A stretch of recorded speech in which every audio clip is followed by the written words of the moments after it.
We have more on LA Knight being left off of WWE SmackDown, and is CM Punk set to join a match with the Elite? But first, Tony Khan is trying to get this wrestling legend back in the ring. Last month, a report from Fightful Select would reveal that former ROH World Tag Team Champion Chris Hero was working backstage at AEW Collision as a producer on a trial basis, with many wondering if this could lead to an in-ring return in either ROH or AEW. Well, AEW President Tony Khan would respond to a call for Hero to become one of the mystery men in the upcoming Blood and Guts match, with him responding to a fan on Twitter by saying, "I'm chipping away on him, #AEW Rampage." Whilst I get the feeling that Khan wouldn't have said anything if Hero was going to be one of the mystery men, he would be an ideal fit to join the Blackpool Combat Club's team given his past links with Claudio Castagnoli, whom he is a two-time ROH Tag Team Champion with during their run as the Kings of Wrestling. With that said, it seems Khan is working on eventually getting Chris back in the ring at some stage in the future, with his last match taking place in March 2020 on an episode of NXT UK. And before we carry on, let me just quickly promote the latest upload on the WrestlePlanet gaming channel, where we discuss 10 AEW stars that are missing from Fight Forever and what this means for the future of the video game.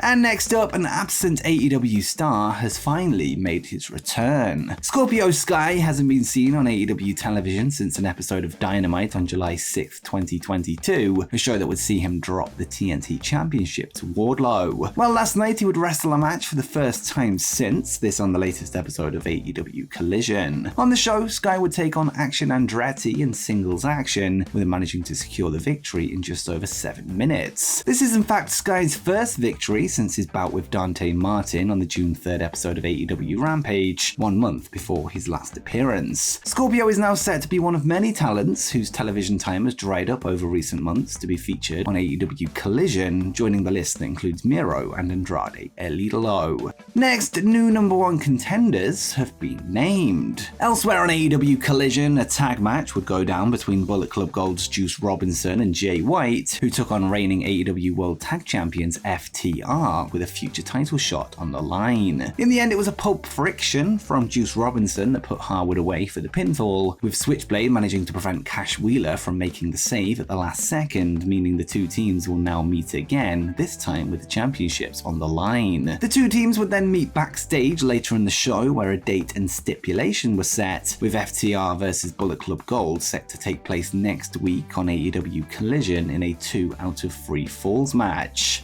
And next, finalists for the Owen Hart Foundation tournament have been confirmed. On AEW Collision last night, the two men's semi-finals of the Owen Hart Cup would take place, with Powerhouse Hobbs and Ricky Starks going one-on-one to open the show. This while CM Punk and Samoa Joe battled in the night's main event. The first finalist would be named when there was an apparent miscommunication between QT Marshall and his client Hobbs, causing a distraction that allowed Starks to hit the spear for the pinfall win. After the match, Hobbs would then run out of patience with his manager, shoving him away before dropping Aaron Solo with a huge spinebuster. This appears to be setting up a babyface run for Powerhouse going forward, this without QTV by his side. The second finalist would then be named at the end of the bout between longtime Ring of Honor rivals CM Punk and Samoa Joe. It was Punk that managed to scrape past the man that he's never defeated before, slipping out of a Kikina clutch before pinning Joe with a victory roll for the 1-2-3. After the bell, the Samoan submission machine would offer his respect to Punk through a handshake, an offer that was accepted. However, this would soon be turned into a Kikina clutch that put Punk to sleep, perhaps a sign of what would have happened had he not managed to slip out of the hold at the close of the match. Ricky Starks and CM Punk will now meet next week in the men's Owen Hart Cup final in Calgary, the home of the Hart Dungeon and Stampede Wrestling. As for the women's side of the tournament, a semi-final match was set for last night on Collision between Willow Nightingale and ROH Women's Champion Athena.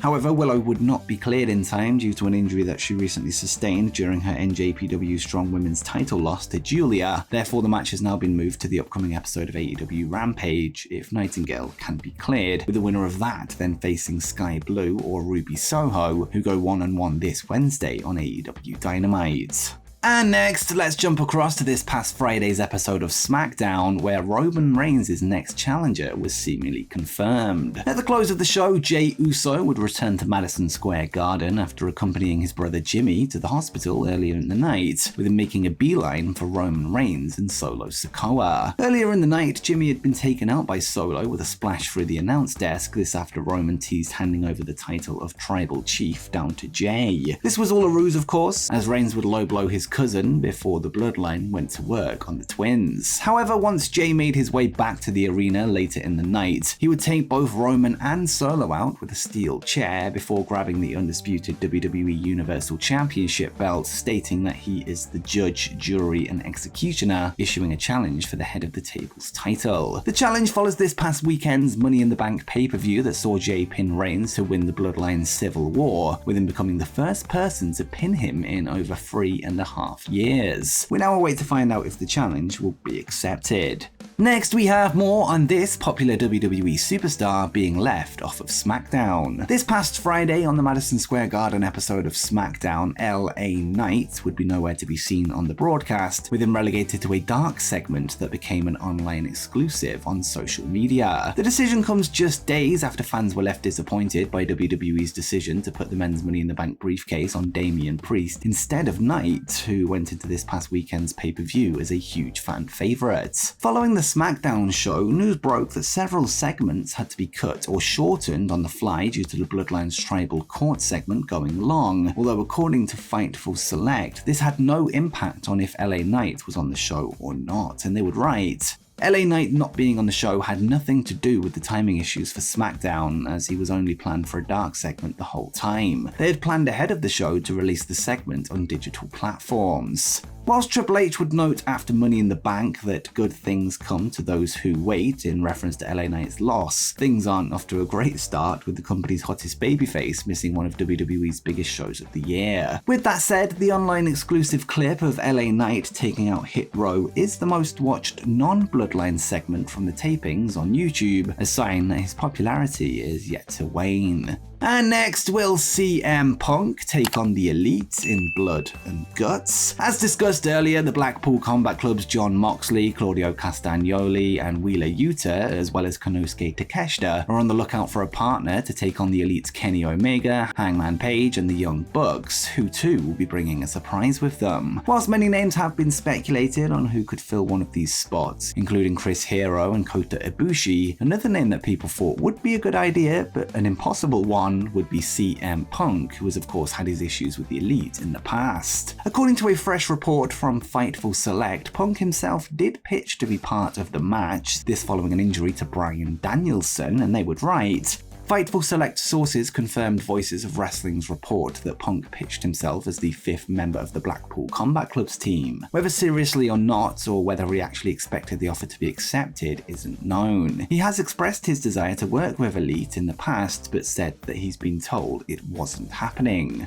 Whilst one source told Fightful that neither team would want him, Jon Moxley of the BCC is said to have not been opposed to the idea, this despite past issues between the two. With that said, at the time of the pitch, the partners were already determined, meaning that we can likely rule Punk out of the running, this unless a swerve is on the way. And before you go, remember to check out 10 AEW stars missing from the AEW Fight Forever video game.